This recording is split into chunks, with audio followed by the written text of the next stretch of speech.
आशुतोष महाराज की समाधि पे सवाल उठते हैं क्योंकि उनको फ्रीजर में रखा गया है।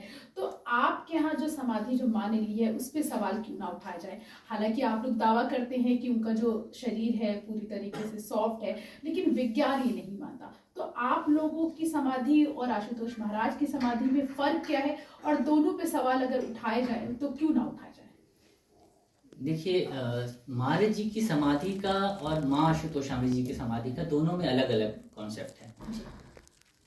पहला सबसे बड़ा कॉन्सेप्ट है कि माँ प्रत्यक्ष कह के गई। महाराज जी बहुत समय से ये कहते थे कि मैं आलोक होऊंगा, समाधिष्ट नहीं होऊंगा। महाराज जी ने कहीं समाधि, जैसे इनके आप प्रवचन सुनिए निकाल के, तो आलोक शब्द कहते हैं। महाराज जी कहते थे कि मैं आलोक हो जाऊंगा, मैं ऐसे चला जाऊंगा। वापस आने की तो बात महाराज जी का ये कहे नहीं कि अच्छा कब आऊंगा वापस। तो उन्हीं के शिष्यों ने कहा जब मेरे चाहने वाले, वो चंद लोग जो मुझे पूरी तरह चाहते, सिर्फ मेरे को चाहते, वो आके जब पुकारेंगे तब मैं आऊंगा।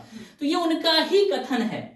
और माँ की बात, माँ ने तो कहा है कि मैं जा रही हूँ, मेरे शरीर की सुरक्षा होनी चाहिए, मैं किसी प्रशासन और इससे कोई मेरा द्वैत नहीं है, मेरा किसी से, ये समाधि सबको सुख देने वाली है, सबका कल्याण करने वाली है, और इससे किसी का वो नहीं, सबका कल्याण होगा। और मैं अपना अधिकार बाबा आशुतोषाम्बर महाराज को दे के जा रही हूँ, ये मेरे शरीर की सुरक्षा करें और सभी को, सब संगठित हो, सभी सुरक्षित रखे मेरे शरीर को, क्योंकि मुझे आना है। ये माँ कह के गई।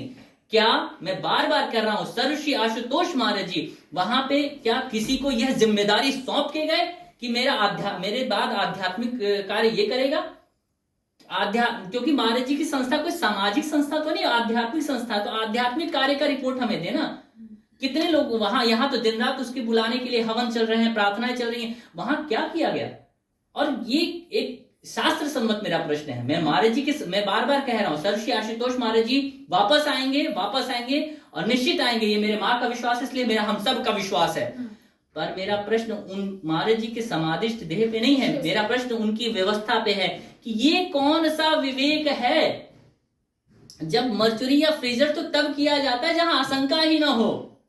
ये कौन सी, ये क्या किया है? मेरा प्रश्न ये है, हम सबका चिंतन ये रहता है कि किया क्या है। अगर कल को कुछ एक घटना आती है कि कौन से देश की है कि ये एक बार दिखा रहे थे कि टीवी, वहां पे 61 डेज के लिए बॉडी को मर्चुरी में डाला जाता है। जब वो निकाल के लाए, जब वो बॉडी नॉर्मल टेम्परेचर में आई, तब अचानक से उसमें प्राण आए। तो जब नॉर्मल जैसे ये लोग उदाहरण देते हैं, हिमालय में समाधि में थे तो वहां पे बर्फ अपने आप हो जाता है। तो हिमालय का वातावरण बदलता रहता है, शरीर अपने आप फ्रोजन होता है, फिर नॉर्मल होता है। तो यहाँ तो लगातार फ्रोजन है।